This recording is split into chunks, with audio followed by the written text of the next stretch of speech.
काही राज्यांनी केवळ राजकीय प्रतिष्ठेपोटी आणि लोकप्रियतेसाठी आरक्षण वाढवून दिलंय, मात्र तसं करणं हे चुकीचं असून ते कोर्टात टिकणार नाही असं परखड मत मंत्री राधाकृष्ण विखे पाटलांनी व्यक्त केलंय। मराठा आरक्षणाबाबत राज्य सरकार गंभीर असून कोर्टात टिकेल असं आरक्षण देणार असल्याची ग्वाही मंत्री राधाकृष्ण विखे पाटलांनी दिली आहे। तर यंदा नगर नाशिकसह राज्यामध्ये अनेक जिल्ह्यांमध्ये कमी पाऊस झाल्यानं खरीप वाया गेला आणि अशात धरणामधील पाणी वर्षभर पुरेल अशा पद्धतीने नियोजन करून सोडावं लागणार आहे। तर समन्यायी पाणी वाटप धोरण कायद्यानुसार नगर नाशिक धरण समूहातून मराठवाड्यासाठी जायकवाडी धरणात 8 टीएमसी पाणी सोडण्याचा आदेश जलसंपदा विभागानं काढला आणि त्यामुळे आता निर्माण झालेल्या संघर्षावर महसूल मंत्री राधाकृष्ण विखे पाटील यांनी नगरमध्ये माध्यमांशी बोलताना हे स्पष्ट मत व्यक्त केलंय। सिंधुदुर्ग जिल्ह्यामधील कुडाळमध्ये लागलेल्या निलेश राणे आणि सावंत बंधूंच्या बॅनर्सवर भाजप जिल्हाध्यक्ष प्रभाकर सावंत यांनी स्पष्टीकरण दिलंय। तर दिवाळीमध्ये मैत्री वृद्धिंगत करण्यासाठी बॅनर लागल्याचं त्यांनी म्हटलंय। तुळजाभवानी देवीच्या दर्शनासाठी आता दिवाळी मोठ्या प्रमाणावर दिवाळीत गर्दी पाहायला मिळते। सलग आलेल्या सुट्ट्यांमुळे दर्शनासाठी भाविकांची गर्दी सुद्धा वाढली आणि भाविकांची गर्दी लक्षात घेता मंदिर पहाटे उघडण्याचा निर्णय प्रशासनानं घेतला होता। तर धाराशिवचे पालकमंत्री तानाजी सावंत यांनी तुळजाभवानी देवीचं दर्शन घेतलं। यावेळेस त्यांनी दर्शनासाठी आलेल्या भाविकांसाठी प्रशासनानं केलेल्या सुविधांचा आढावा घेतला। तसंच भाविकांना आवश्यक त्या सोयी सुविधा पुरवण्याचं आवाहन सुद्धा त्यांनी प्रशासनाला केलंय। दीपावली पाडव्याच्या पार्श्वभूमीवर दक्षिण कोकणची काशी म्हणून प्रसिद्ध असलेली श्री क्षेत्र कुणकेश्वर मंदिरात दीपोत्सव साजरा करण्यात आला। तर या दीपोत्सवामध्ये 21,000 पणत्या प्रज्वलित करण्यात आल्यात आणि मंदिराला आकर्षक विद्युत रोषणाई करण्यात आली होती। तर दर्शनासाठी मोठ्या संख्येने भाविकांनी हजेरी लावली।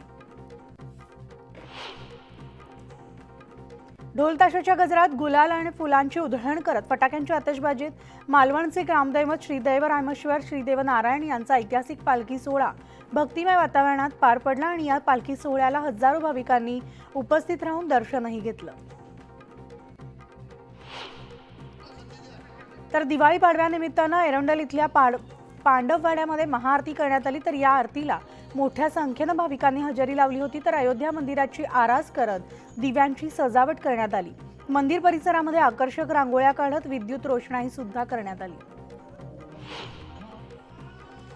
तर बीडच्या केज तालुक्यामधल्या श्री क्षेत्र तुकोबाराय पावनधाम इथं 21,000 दिव्यांचा नयनरम्य आणि अतिशय देखणा दीपोत्सव सोहळा संपन्न झाला। तर दिवाळीच्या पाडव्यानिमित्तानं महंत महादेव महाराज बोराडे शास्त्री यांच्या संकल्पनेतून एक दिवा कृतज्ञतेचा म्हणून हा दीपोत्सव पार पडलाय। जीवनातील अज्ञान अंधार दूर करत ज्ञान प्रकाशानं जीवन तेजोमय व्हावं असा संदेश या ठिकाणी देण्यात आला आणि 21,000 दिव्यांनी पावनधाम परिसर उजळून निघाला होता। तर अरबी समुद्रामध्ये कमी दाबाचा पट्टा निर्माण झाल्यामुळे सध्या देशात अवकाळी पावसाची हजेरी पाहायला मिळतेय।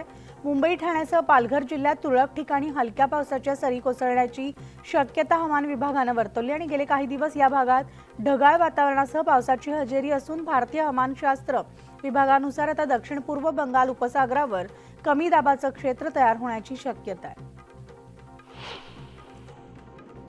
तर मराठवाड्याच्या न्याय हक्काचं पाणी त्वरित जायकवाडीमध्ये सोडण्याची मागणी करण्यात आली। अन्यथा मराठवाडा पाणी परिषदेतर्फे 17 नोव्हेंबरला गोदावरी महामंडळावर तीव्र निदर्शनं करण्यात येणार आहेत। मराठवाड्यामधील जनतेच्या वतीनं मराठवाडा पाणी परिषदेतर्फे परिषदेचे अध्यक्ष नरहरी शिवपुरे यांनी हे दिले।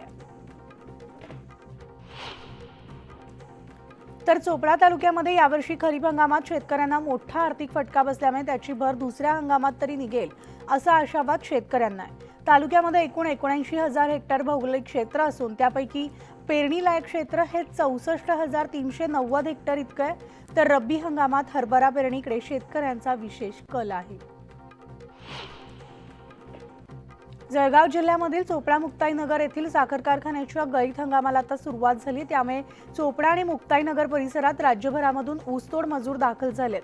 शेतातून कारखान्यापर्यंत ऊसतोड मजुरांच्या माध्यमातून पोहोचवला जातोय। त्यामुळे आता गळीत हंगामामुळे ऊसतोड मजुरांना रोजगार उपलब्ध झालाय।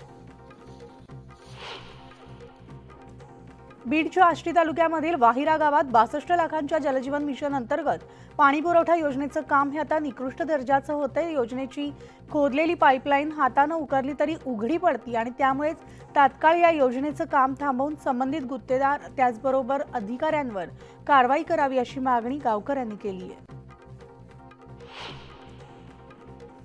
तर गणपतीपुळेच्या किनाऱ्यावर आलेल्या वेल माशाची सुटका करण्यात बचाव पथकाला आता यश आलंय। तब्बल 24 तासांनंतर वेलला पुन्हा समुद्रात पाठवण्यात बचाव पथक यशस्वी ठरलंय। गणपतीपुळे किनाऱ्यावर हे महाकाय वेलचं पिल्लू वाहून आलं होतं, तर ओहोटीमुळे त्याला किनाऱ्यावर सोडण्यात बचाव पथकाला अडचणी येत होत्या।